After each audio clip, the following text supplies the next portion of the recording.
Good morning, millennials. Welcome back to the Morning Toast. Happy Tuesday. We made it past Monday. Yeah. Yes, we did. And even though yesterday was a very long day, because of the way our weeks got started on the wrong foot, today feels a little Monday-y, dare I say, like waking up in my own bed and doing everything for the first time, making the coffee. But it's Tuesday, so I really feel like that was sort of a great hack to end the weekend on a Monday morning. You avoid Sunday scaries, first of all, because I had an amazing Sunday. And then you also make Monday a little less daunting. That is a fair point. There is a scent of Monday in the air on this particular Tuesday, except for the fact that I was forced to watch 2 hours of The Bachelor last night, so I know that it really is Tuesday. And of course, we are going to recap The Bachelor in our TV recap segment because I have many a thought. Many thoughts. Just one big minivan of a thought. One big Loserville circus. I didn't know they were filming in Loserville this season. No, me neither, because I thought Nima Colin was near Pittsburgh. Moussa said Farmington. Yeah, but Farmingdale, I think. No, she said Farmington. Okay. Farmingdale's in Long Island. Yeah, but I thought that Loserville was on the West Coast. No, I think it's like one of those cities where there's one on the West Coast and there's one on the East Coast to make room for all the losers. No, I'm so glad that they have that. Yeah. So we will get into that, but before, Jackie and I just have to deliver the Fast Five because there's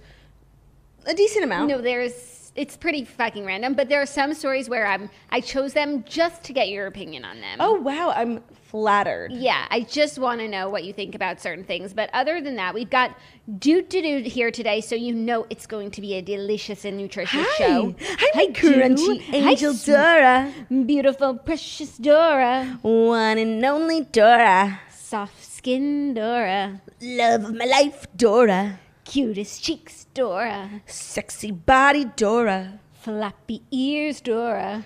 Oh, so floppy, Dora. Fresh blow-dry, Dora. Dirty feet, Dora. Cutest paws, Dora. Love of my life, love of my life, love of my life, Dora. Dora.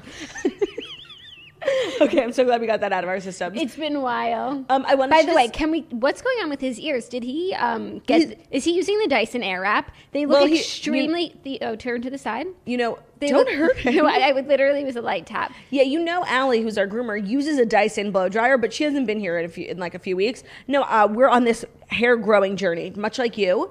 Theo is growing out his ears. He is, because I see some Cavaliers on Instagram that have super floppy ears. And it's so cute. And it's really a cute look for them. So honestly, I've noticed a difference in this ear. They're heavy. Is unlike any ear we've seen before. Yeah, thank you for noticing, because, Theo's been working really hard on, taking his supplements, making his hair grow. Yeah, no, it's beautiful. I heard he's been using Manscaped also. Yes, and Hum Nutrition. He just loves all the sponsors here at the Morning Toast. He does. He wakes up every morning, he uses his Bruche. Yes, and today he's using his Snow Teeth Whitening. He's just such a supporter of us, and that's just such a beautiful thing. That's such a beautiful thing. Well, we're glad he's here today.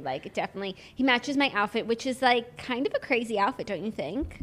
For you, yeah, but it's muted, and also it's totally baggy sweats. But you know I'm what? Just feeling it. We could switch outfits today. This is just not really a me outfit. It's so much color, and it's a little crop sweater and earrings. Where I feel like I could wear that because it's baggy and I've just been nude. feeling wearing sweats on the show. It's such a bleak time of year right now, yes. And I feel like we're just doing everything in our power to stay above that line. But I'm really struggling. Hard. It's hard. So hard. It is so cold. It gets dark so early. There's we still don't have indoor dining. There's just so little joy right now. I know indoor dining does come back on Sunday, which is also Valentine's Day. So COVID is so romantic. So thank you, Cuomo, so romantic. But I had two things to say. One, did you make it a story about David Dobrik? No, what's he up to? Okay, so I became obsessed with David Dobrik in quarantine, right when he stopped vlogging. Because his vlogs are him and his friends partying. And he hasn't vlogged, literally. He vlogged once during the pandemic when he partnered with a GameStop type company to give out toys to kids who were suffering, which was so nice. But other than that, he used to do multiple vlogs a week. No vlogs. Okay. We haven't heard from him. He's still doing his podcast. Nothing. And he's always on TikTok. Yeah, but that's not what people live for. They live for the vlogs, 4-minute and 20-second vlogs multiple times a week. And yesterday he vlogged. And it was kind of different because his vlogs are always 4 minutes and 20 seconds. And this one was 6 minutes. But it was showing off his new house, which, oh my God, what did we do wrong in life? It is the sickest house ever. It's so nice. And he surprised all his friends. And he made his own podcast studio. He has a very popular podcast called Views. He made his own podcast studio in his house, and it literally looks like a TV set. It's just like, it's so branded, it's so cute. It's like goals extreme, like we having like a toast. Yes. It's so cool. And then he kind of said like he wants to get back on YouTube. So he's going to start uploading his podcast to YouTube now that they have this studio. So it kind of made it seem like, did you get the vibe that he like wasn't going to do vlogs anymore? Oh, Jillian's gonna watch. Okay, never mind. I thought like you were a bigger fan than me, but I guess I'm like the biggest fan ever. I just wanted to know like what everyone thought. Like, was he like resigning from the vlogdom? It sounds like this is just a way to tide people over until he can do his vlogs again. And then probably if people like the YouTube podcast, he'll probably do both. I don't think that he would stop. I don't know him and I didn't watch this video, but I feel like vlogs, he must love doing the vlogs as much as you love watching them, but he can't be vlogging right now. So here's something. It's also, he doesn't monetize his vlogs at all. He uses like a bunch of songs and he talks about like drinking and I think sometimes drugs. Like, so he's not, you know, content, you know, the ad council would be up in arms. But, so I don't think he ever really made money from the vlogs. It was like the vlogs fueled all these other things for him. So maybe it's just like overworking on a project that like doesn't give you any money. I don't know. It sounds like he's found a fix like that.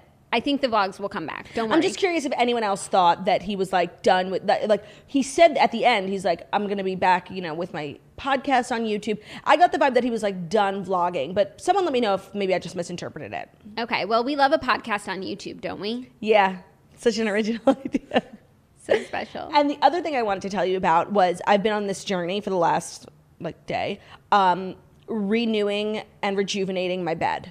And I always say I'm going to do it and I never do. And what I end up doing is buying the same sheets just like in a new color. And it's like, no, I needed a whole new journey.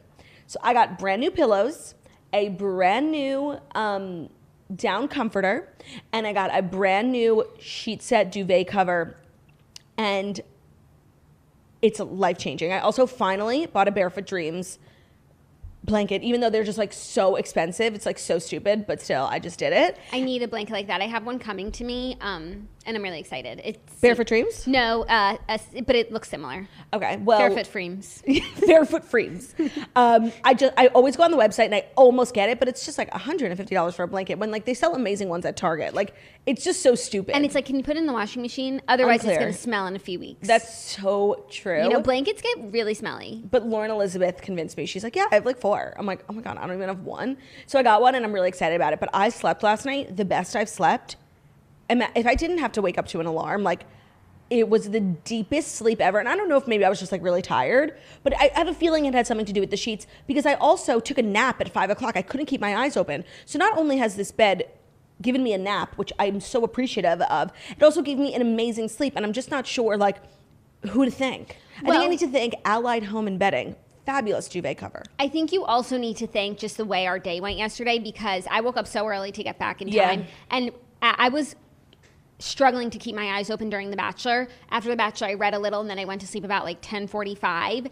I slept incredibly. All week last week, I was going to bed at midnight. It was taking me over an hour to fall asleep and I was waking up like dead. Same. Truly. No, same. Last night, I slept so amazingly because I like reset my sleep schedule and I set my alarm for 8:45, but I was like a little up before it. Zach's alarm was going off at 7:30, so like I didn't struggle to wake up.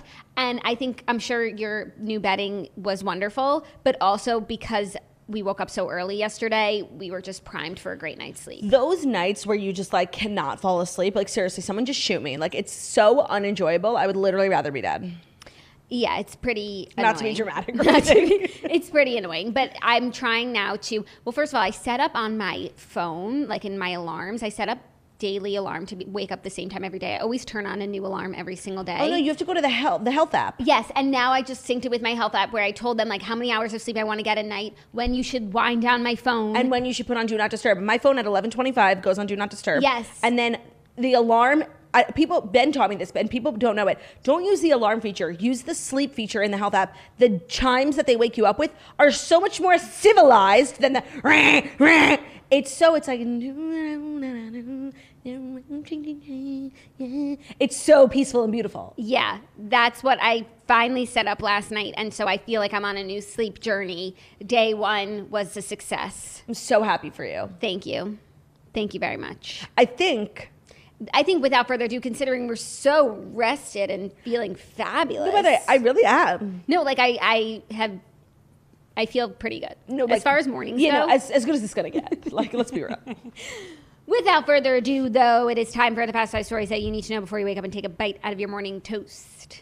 And before we start, I actually have a quick message from Theo because he said he would be remiss. No. He would be devastated. He said, Mom, I would even be heartbroken if you didn't tell all the folks over at the Morning Toast about snow. Because I told you, Theo's been obsessed with whitening his teeth. Oh my God. No, I'm kidding. This is for humans, you guys, and it is for humans with sensitive teeth. So actually, Jackie and I both struggle from sensitive teeth. Jackie so much so she has like a special toothpaste. And you know, if you have sensitive teeth, like teeth whitening is not really a great option. They don't always go hand in hand. Oh my God. Until snow. And you know when you like get that sensitive and you like feel that little shock go like from your gums to your brain, it's the worst. So snow is the first teeth whitening kit that is directly for people with sensitive teeth.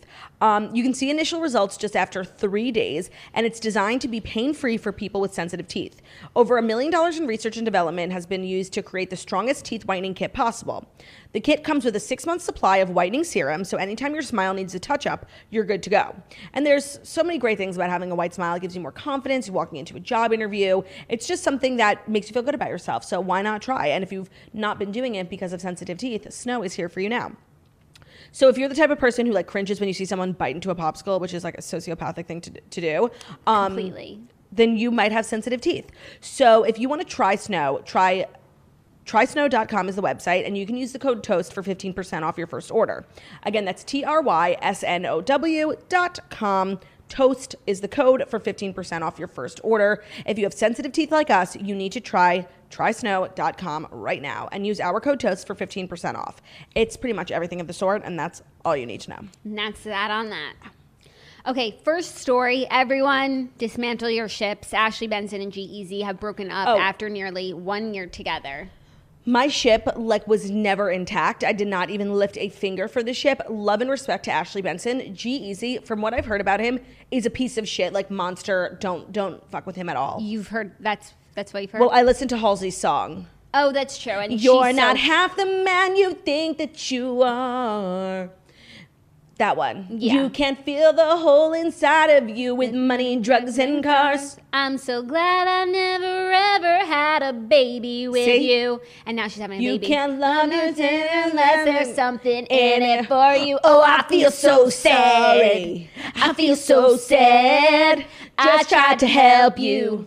Just made you mad. So yeah, I had no warning. She had no warning about who you are. That's all I need to know about G-Eazy. I know he's toxic. So true. It's like I listen to that song all the time, especially when I work out. Like it's such a great workout powerful song. And I had no idea that I was the man that like. No, that's how people. About it she really exposed him like as like the piece of shit that he was in that song and also in her SNL performance, and then she found out he cheated on him. That was a really dark relationship. And then, do you remember the night that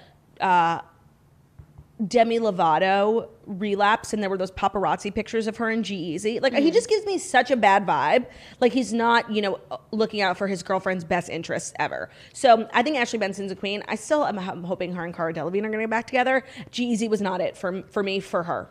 Great. Okay, well, I feel good about this news then. And also it must be kind of a weird feeling, but also kind of nice for Ashley Benson. Like now she has all of these breakup songs she can listen to that are literally about the man that she's broken up from. Like I would go like most people listen to You Should Be Sad and they like envision their ex, but it's like, no, this was written for this man. And someone else put all the words to a song and I can just sing along to it. I hope that Halsey and Ashley Benson find their way to each other and can heal together. That's what I'm hoping. Yeah. But Halsey's now, and also weirdly in David Dobrik's blog, Halsey was at the very end of it because I guess she's the next guest on the podcast.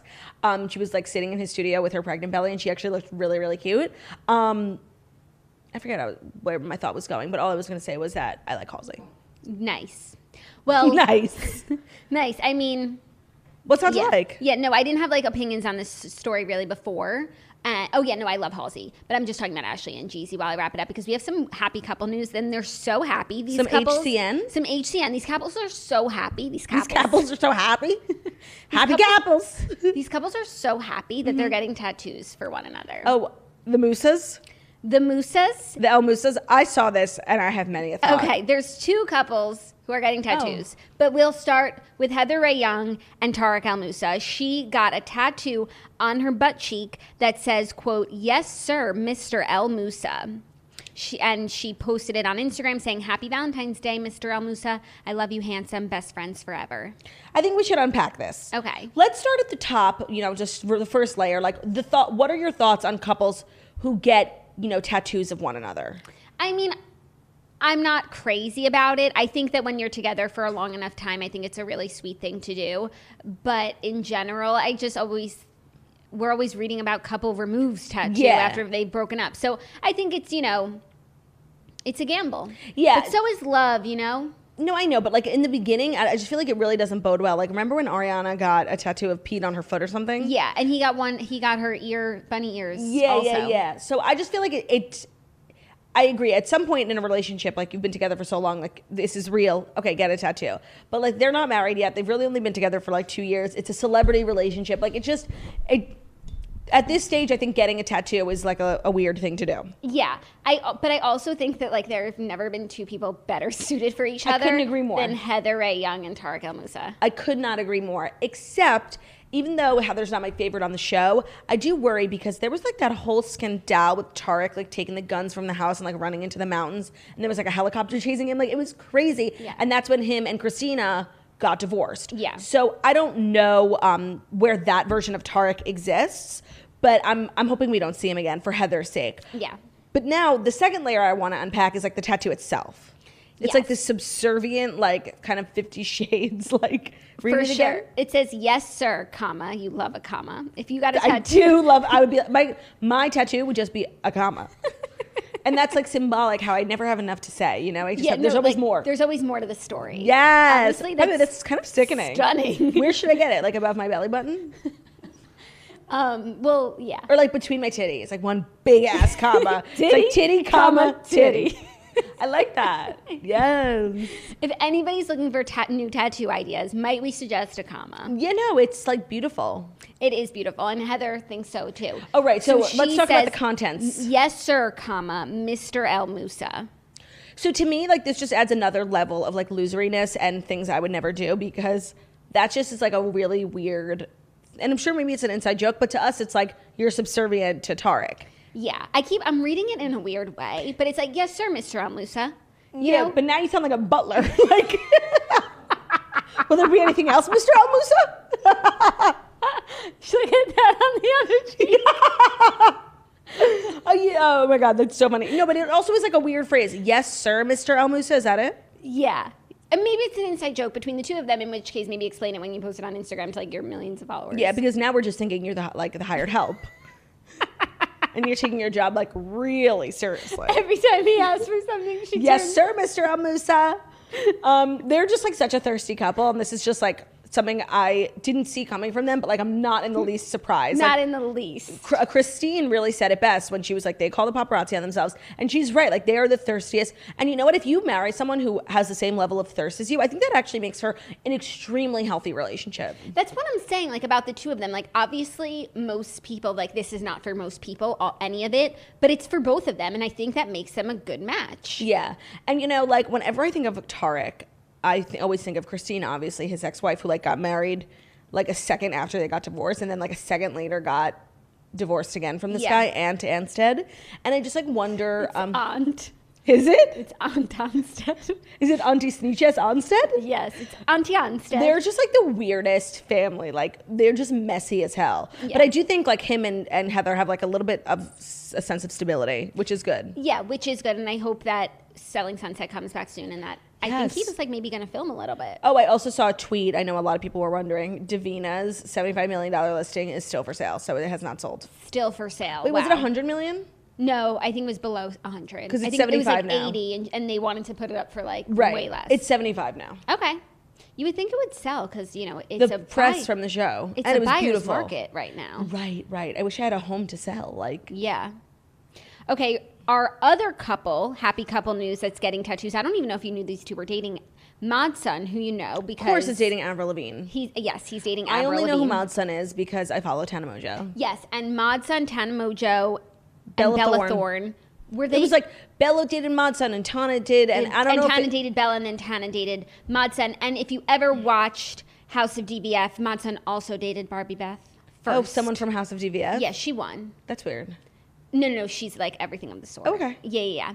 But he and rumored girlfriend Avril Lavigne, he got her name tattooed on his neck. People just need to stop doing this. Like, you know, what's the definition of insanity when you do the same thing over and over? It's like you see all these people, all these celebrities. On my TikTok For You page, literally, I somehow ended up on like tattoo removal TikTok where they show time-lapse videos of people get it, and it's so painful. Yeah. Victoria Fuller just went on Instagram. I know, I was watching hers. And I'm like curious what the story is behind that tattoo, but it's like, when will we learn? I know. And of course, I would say 1 in probably 10 people who get tattoos of their boyfriends or girlfriends end up forever with the person. I would say probably the odds are more than that. We're just always talking about celebrities, and these celebrity relationships are fickle and fleeting. Yeah, Jax, remember when he got Stassi's signature? Like, yes. There's so many examples. We need to learn from those who came before us. We do. But TMZ caught Avril Lavigne in West Hollywood on Thursday, and Moussa was sporting a new Avril tattoo on the back of his neck where the A in Avril is the anarchist symbol. The pair have been working together in the studio, recently releasing Flames, a song that I listened to. My paragraphs got mixed. I thought it said a song about the back of his neck. I listened to that song Flames because, you know, Ben like loves Avril Lavigne, Yeah. and it was like really not good. And I expected more from like this punk duo. Yeah, I feel like it would be good. And I feel like they actually would make like like an interesting couple based on their punk roots, but the song was just not it. Damn. Well, also just a reminder, Avril Lavigne was married to Sum 41 singer Derek Whibley in 2006. She dated Brody Jenner from 2012 from 2010 to 2012, and then she married Nickelback singer. Yes. Why can't I read today? I don't know. Chad Kroeger in 2013, which ended in divorce. And I just have to say, I think she has really great taste in men. Like, I love Nickelback. First of all, love Nickelback. Justice for Nickelback. Yeah, and you know what? I think that was a great marriage. Like, it had great potential. It was like clearly not, but well, whatever. Even as a moment in time, it was this like punk rock royalty. Agreed. And I also really like Sum 41, and of course we love Brody Jenner. So I just feel like she has good taste. And Moussa is like the Bachelor of the punk rock world. No, and also of just LA. Like, he's always really dating such eligible women, and I feel like he must like be, you know, great in bed or like a good boyfriend. Like, yeah, you know. I just like had forgotten, and maybe if you hadn't reminded me, I never would have remembered that Avril Lavigne was married to the lead singer of Nickelback. And I just like, I wish we could go back to times like that, like so simple, you know, where people who were meant to be together just were together. She also most recently dated billionaire Philip Seraphim for 1 year. What does he do? Just billionaire. Oh, jealous. I wish I could get that job. No, totally. So I think she's doing just fine. She's fine. She actually seems fine. And I just had one more thing to say about the two of them, but I forget. Okay, Must well, have been important. Maybe it was your RDH. You know, memory loss is a symptom. Yeah. So allow me. Maybe this will make you feel better.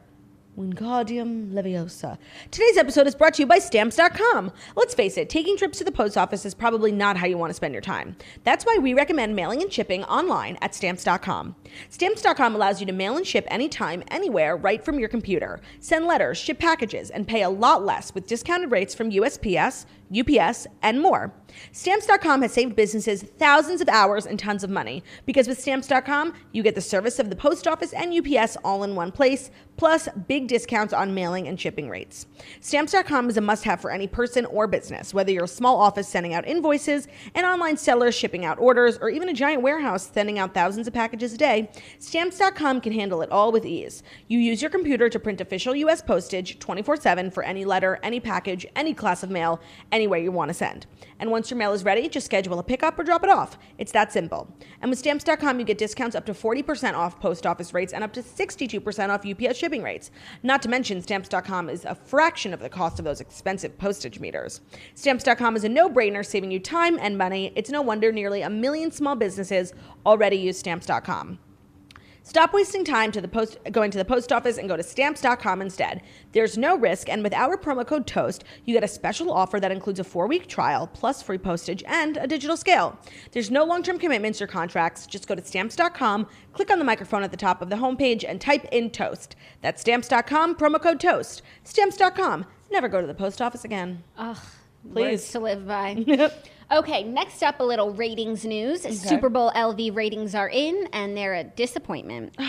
Yep. Super Bowl ratings brought in average about 96.4 million viewers across TV and streaming, according to CBS. That number is down from last year's Super Bowl, which averaged roughly 102 million viewers. Oh, that is down. That is down, and you would think, I mean, it's weird. You would think they'd be up because everyone's home with nothing to do. Let's all watch the Super Bowl. There's no distractions. But on the other hand, it's just been like a weird year for football, and it kind of felt like a little bit like a fake Super Bowl. There was something like weird about it. Yeah, so, and maybe it was the portrait mode. I don't know. That might have turned off some viewers. But I mean, it turned me off completely. I think it's an interesting factoid. Yeah, no, I do find it shocking, right? Like, given the fact that we're in a pandemic, like, there's literally nothing to do. It's not like people are so busy doing other things. And I also feel like it was an interesting Super Bowl. Like, obviously, Tom Brady versus Patrick Mahomes. It was like a narrative there. Also, it was like the first time a team has played in their hometown during the Super Bowl. Like, it was an interesting premise. Above average, interesting premise for a Super Bowl. So I actually really do find this shocking. Yeah, but CNN Business also says it's not a total shock that the ratings declined from last year because the game was never really competitive. Like, are they saying that it wasn't...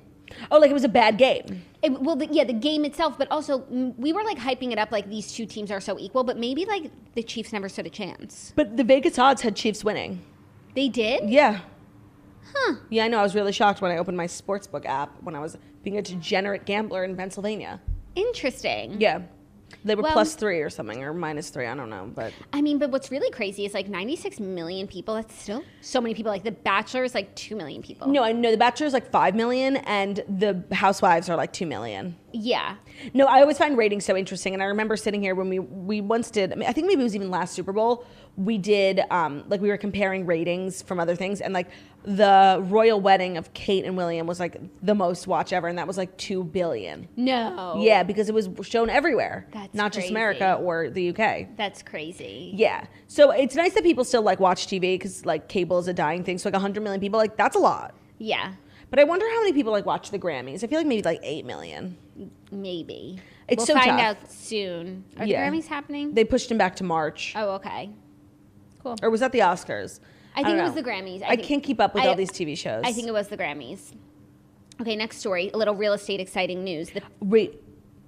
A little Reen? Reen. A little real estate exciting news. Reen? Yes. Holy shit. I'm so excited. $15 million Schitt's Creek megamansion is up for sale, and it is magnificent. You know, I saw this story and I was confused because in the pilot of Schitt's Creek, they show the house from the outside and it's Lisa Vanderpump's house. Do you know that? No. Her old house, like when she first got on Housewives. Oh my God, I love that house. But then the inside is obviously like a set, and this is the I mean, it's a different house, and this is the one for sale. Because when I saw it, I'm like, Lisa Vanderpump already sold her house. Got it. Well, it's known as the LaBelle Mansion. The home holds 12 bedrooms and 16 bathrooms, spanning a massive 24,000 square feet. It hit the market on January 27th. The photos are sickening. And For how much?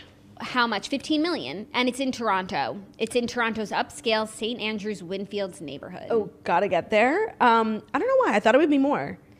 Yeah. I mean, if the house was in LA, it would be like 30. It's also on 0.55 acre property, less than an acre. That does seem small. Maybe that's why they didn't use that can't be right. That looks like the house is on an acre for sure. That's beautiful. Stunning, sickening. But speaking of Toronto, I did a virtual book thing last night with the JCC Toronto. It's fabulous. What happened? I just was talking, spilling tea, looking at my hair. I cannot get my hair under control, but it was fabulous, and I just want to say thanks to everyone who joined. That sounds so fun. Where was my invite?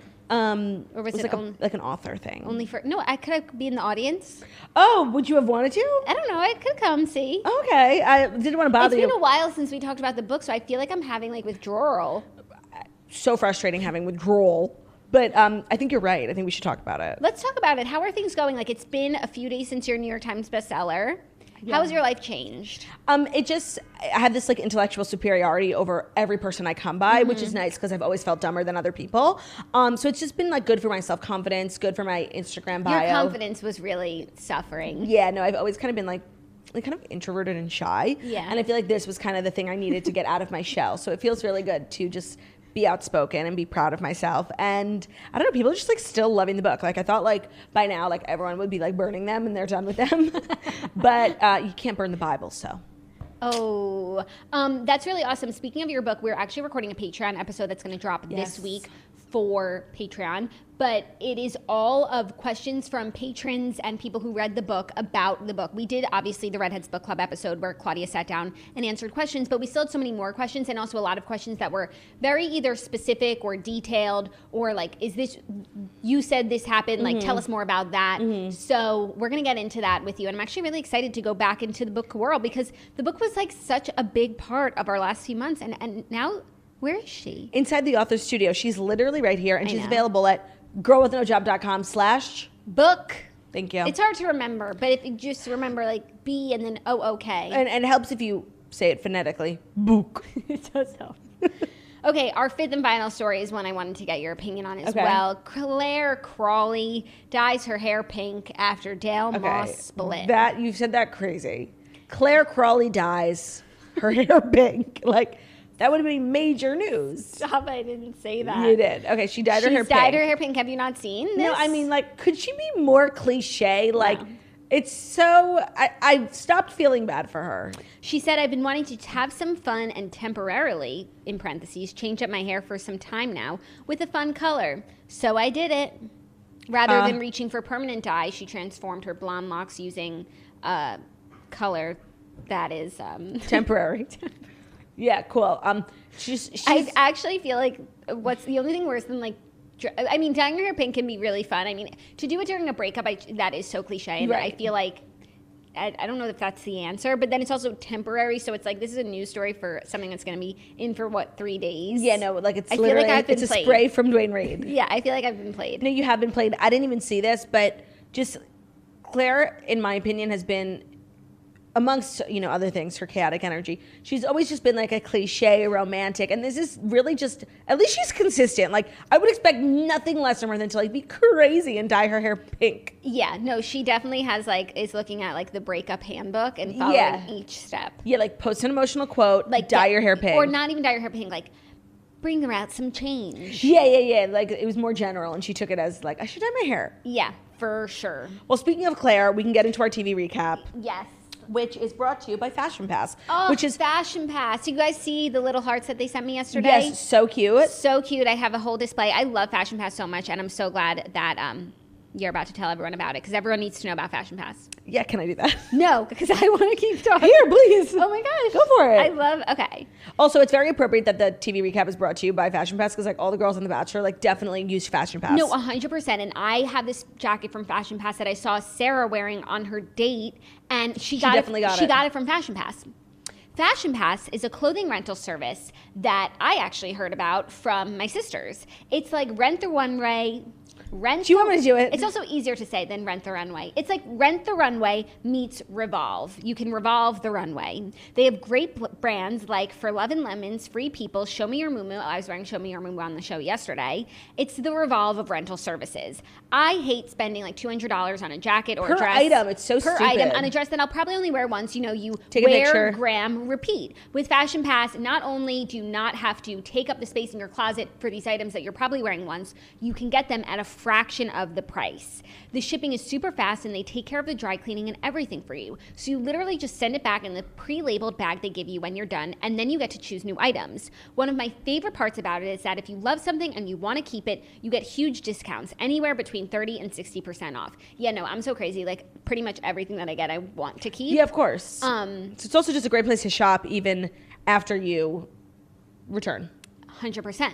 This is way better option than shopping constantly, and it's sustainable. We have an amazing discount code for you today. Listen up. This is the best deal that Fashion Pass has ever offered. If you go to thefashionpass.com and use code TOAST at checkout, you'll get $50 off your first month, so you can try it for literally $29. That's thefashionpass.com. Use code TOAST, get $50 off your first month. I absolutely love Fashion Pass. Claudia and I were just talking about how we want to like switch up our wardrobe, shop a little, and Fashion Pass is the place to go to do that. Okay. That I do. You did great. It's not as easy as I make it look. Would you agree? I would agree. And also, like, I don't know why I'm choosing to read more things on a day when I just You're can't having read. trouble. I'm having trouble. Okay, let's talk about The Bachelor. Last night's episode started with the 2-on-1, and thankfully justice was served. I said to myself, and I think maybe I even said this last week, if Matt chooses MJ, like, I am done with this season. Because, like, even though it's like he's a nice guy and he's like sweet and boring, like, don't be a pushover. Like, don't be dumb. Yeah. And in the end, he did the right thing. I thought Yesenia handled herself with elegance and class up the ass. 100%. Then we get back to the house and... Well, there's no rose ceremony and Right. everyone's like so bent out of shape. And what I don't understand is the girls who got roses, then the next day they're back at the house and like Serena C is so upset that they didn't have time at the cocktail party. But it's like, you got a rose. What's to be upset about? Maybe if you had had time with him, you wouldn't have gotten a rose. Yeah, and I think we should dedicate a lot of time to talking about Serena C because I dipped my toe in the Serena C pond last week, and I just want to say I was 100% right. Mm-hmm. Serena C should be thanking her lucky stars that she didn't get thrown into the MJ and Anna. What's her name? Anna, Mean Girl. And Victoria. Victoria. She was one of them. They were literally a foursome, and someone forgot to mention her to Matt, and she got so fucking lucky. And not only has she not changed her behavior, she's digging in. Her conversation with Katie was asinine. Like, asinine. She's so wrong. She's so mean. And even though I don't like love Katie, and there's like this campaign to make her the next Bachelorette, she was 100% right in everything. No, last night was the most I've ever liked Katie. I've liked her throughout just like for clearly standing up for what's right and like really not taking shit from the other girls. But when Serena C like came at her with this nonsense, I really appreciated that she just put her in her place. And not only that, when Serena went downstairs to like retell the girls what happened, Katie followed her down. She's like, well, what did you say? Well, I told them that you're like really not here for Matt and that like you said that you're here for the drama. And she's like, what are you talking about? Serena was being so losery last night. She was making me so mad, especially when like, girl, have some self-awareness. Like, you should be so grateful that you didn't get sent home for being a bully and like that is your legacy, right. like the other girls, because it should have been you. I remember like thinking, I'm like, why is Serena C being such a bitch to everyone like when the bitchiness was happening? So she was one of them. She didn't get in trouble and she didn't backtrack. She dug in even more. Yeah. Not the way she was to go bothering about me it. so much. She was bothering me a lot. I saw a funny tweet that was like, now with MJ gone, Victoria's spirit has entered a new host. Yes, literally. Literally. So then the first one-on-one went to Piper. Oh yeah, that was such a fun date, by the Yeah. way. Like my dream, like carnival, no lines. It looked so fun. And I didn't realize until last week when he ran over to her and gave her a kiss, like he's really into her. Yeah. So I do think she goes really far. She's really pretty. I really like her. That date was so nice. And she's really into him. There's been a lot of like rose ceremonies where she's like doing the narration of being so upset if she doesn't get a rose, like constantly wanting more time. I think that they have a really good connection and they're just struggling to find time. So it's nice to see them get that last night. Agreed. And that date just looked like so much fun and like a perfect COVID date. And then comparing it to the other one-on-one that Katie got where like they were hanging out with Tyler C, which was obviously like funny, but like not really fair. Like I would have liked much prefer to have gone to Piper's date. Yeah. I also felt like even though it's not fair and not romantic, it was actually really funny. I was laughing really hard. Me too. And I think Katie was like the perfect person to do that with. Yeah, but she was like friend zoned because of it. Yes, she was. And I was kind of annoyed because I felt like I could feel that she was probably going to go home on this date. Yes. Because it's like she came here, she served her purpose, and it's hard to get out of that like snitch box. No, that justice box. Yeah, it's the like, and in a good way. Like, but she has been sort of like the informant so Yeah. far, and it's hard for the informant to be in love. Yeah, right. So I realized she was going to have a hard time. But when they went to dinner, I thought that she was being like so cute, perfect, saying all of the right things, and it was like Matt was not interested in hearing them. No, I know. I was actually. She did nothing wrong. Not that you have to do something wrong to go home, but sometimes the person's awkward. There's not a lot to say. I thought she said everything like so agree well, more. and he just kind of maybe brushed wanted it to off. send her home. And I also felt like up until that point, he didn't know how to send someone home on a one-on-one. But after like hanging with Tyler C, like maybe he asked him like, what do I say if I want to send someone home on a date? Right. So that was my thing. I think that Matt has been on one-on-ones with so many girls who I don't think are winners and who I don't think he's even into. And he just always gives a rose because he's a nice guy, and that makes him kind of boring. And I was just kind of annoyed that he like decided to like find his balls on Katie, who was like really doing her best and is such a nice girl. And she's like so sex positive and everyone loves her. Like, I was like, why did you decide to do this now? Like, do it on someone I hate. 100%. I just liked everything that she was saying. She was being like realistic and saying like new things about falling in. You know, it wasn't the same like Bachelor vernacular. Yes, I was really appreciating it. And I felt like he went into the dinner wanting to send her home just because like it was time. It was time, but like it's a lot of other people's time and they don't get sent home. Yeah, and I was mostly upset that Katie went home because Serena like thought she won. I know. But like if Serena doesn't go home in the next rose ceremony, like I will cry. I know. We have two more things to talk about. Let's first do the group date before we talk about the minivan extravaganza. The group date was bowling. He split them up into teams and then decided to let the other team win. Like Matt is actually really starting to bother me. Like, be decisive. Be decisive. I wonder why. And by the way, if the other team had won, he would not have brought this team. Well, I think more of the girls that he really likes were on the losing team. I agree, but then it's like he could have made that decision in the moment. No, you're all winners. We'll all go. I think that they tried to like stick to the plan because they keep doing that. They keep saying losers aren't coming, and then losers wind up coming. Yeah. So I think they stuck with the 4. I think nothing was happening. I think he had talked with all of them on the group date. There was like nothing that stood out to him. Yeah. There was nothing for the producers to share with us. Yeah. And so they brought in the other girls for the content, honestly. Right, but also Matt, like Rachel was on that team, Bree was on that team. I think he was more into the girls on that team. Yes, I think so too. We have to also talk about Rachel because like all this stuff is coming out about her, and like I actually really feel like she wins. I feel like she wins. And I don't know too. how we reconcile that, where there's just like all these photos coming out of her and like Instagram posts that are just like not good. And I don't know how, like this has happened before, kind of similar to Garrett, but Garrett was like liking memes that were offensive. It's not really the same at all. But I don't know how, if she is the winner, and she's just for the last few weeks like really, and I don't know anything, really giving me winner vibes. Yeah, she's at least top 2. 4. Yeah. So I don't know how we reconcile that, and I'm just kind of interested to see how that plays itself out. If she's the winner, and I have to see the stuff, but it will be on. It's all on like Reddit and stuff. It will be on like her and Matt to navigate together. Yeah, but they did do a segment on After the Final Rose about Garrett. I don't know if they're doing After the Final Rose things because of COVID, but I think it would be like the same thing. Yeah, that would just be crazy. Like, I hope. Like honestly, I don't know. It's just crazy. But she also might not win. Right. Well, I still like, I'm so delusional. Like, I still think that Bree's going to win. But, like, she literally hasn't spoken to Matt in 5 weeks. No, I know. And I was getting what's so weird is, like, the girls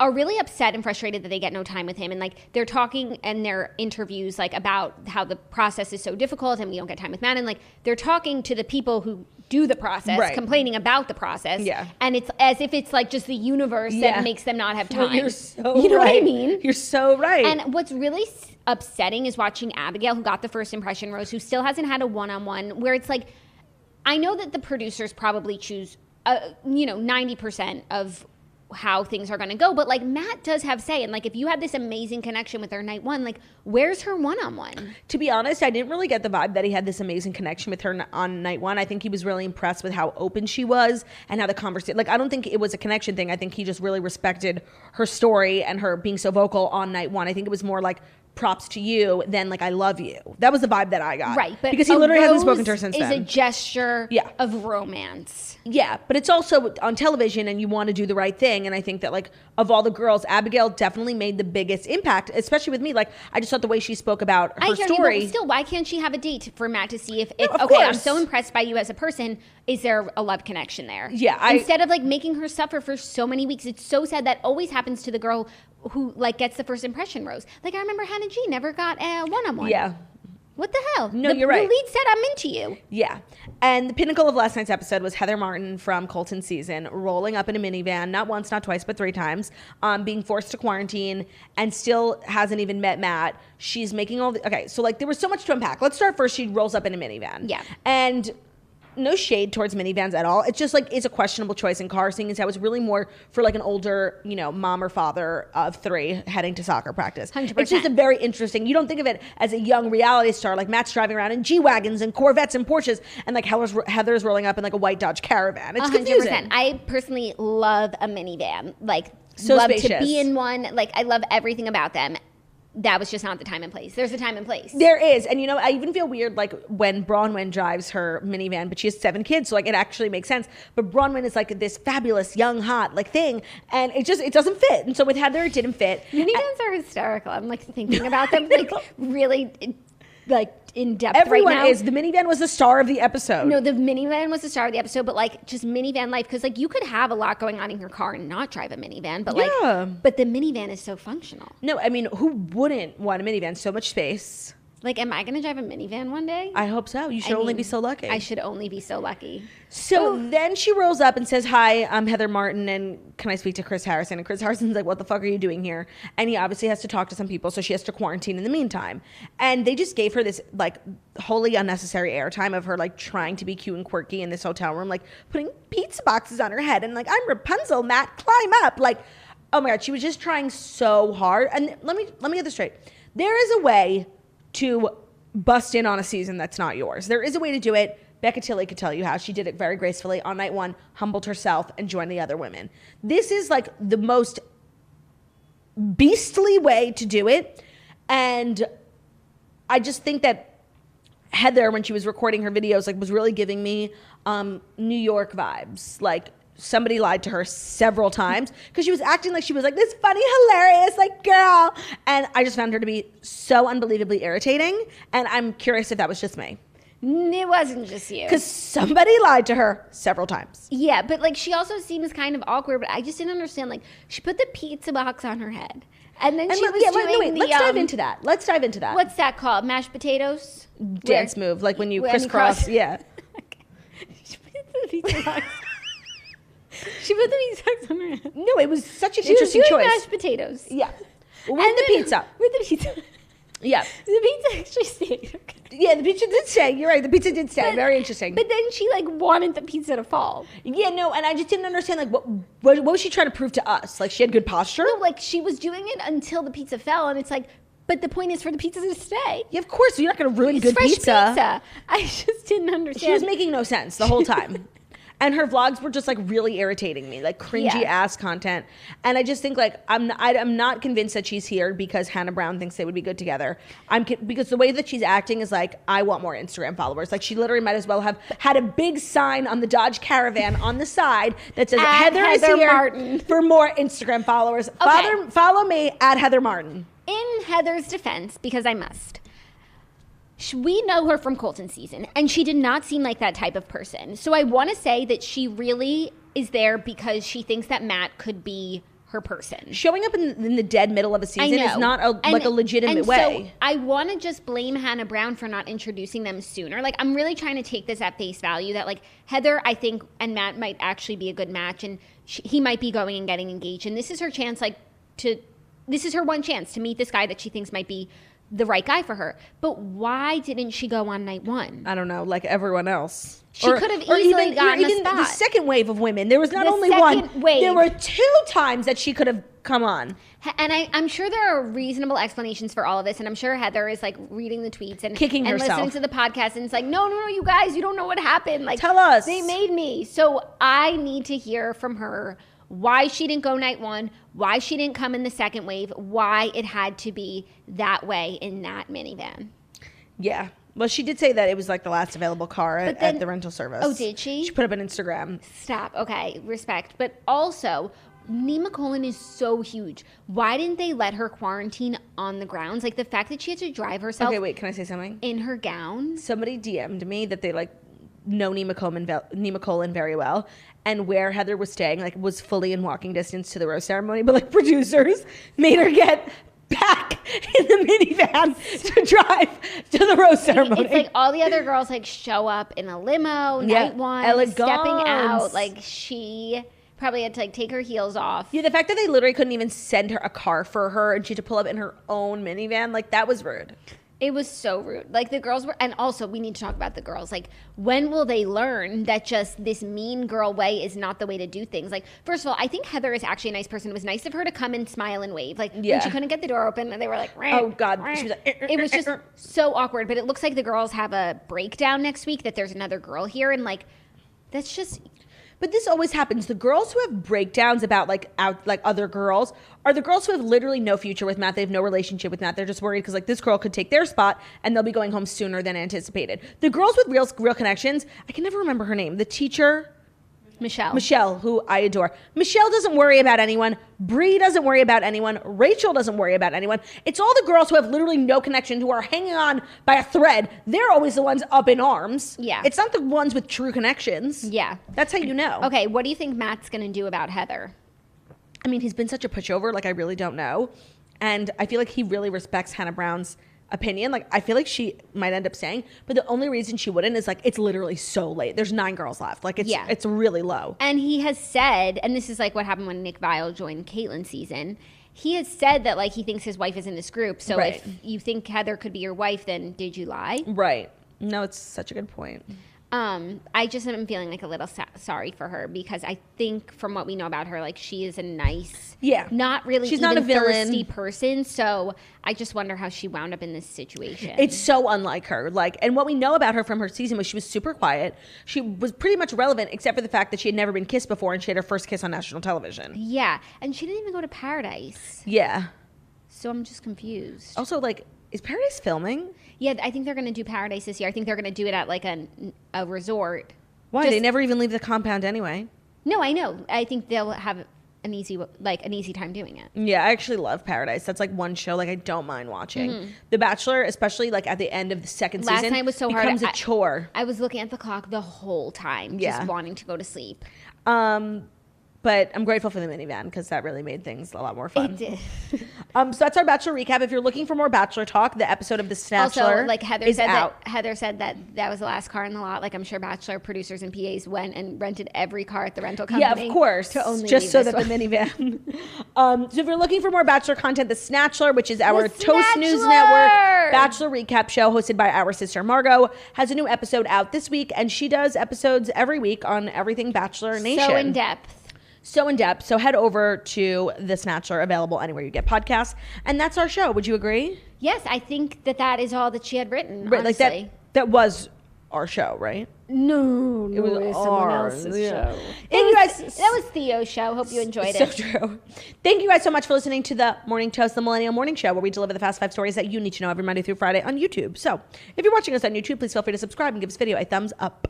We're also available as a podcast anywhere podcasts can be found. So that's Spotify, iTunes, Stitcher, Public Radio, iHeartRadio, CastBox, all the places. So wherever you listen to podcasts, find us, The Morning Toast, and leave a 5-star review about how beautiful, stunning, and smart we are. My book is available at girlwithnojob.com/book, anywhere you get books, audiobooks, or ebooks. Check it out. Thank you for all the love and support. I am an officially New York Times bestselling author. I don't know if I mentioned that before, but I just want to let you guys know that I'm an international bestselling author as well. Hope you have an amazing day. Bye. We'll see you tomorrow. See you tomorrow.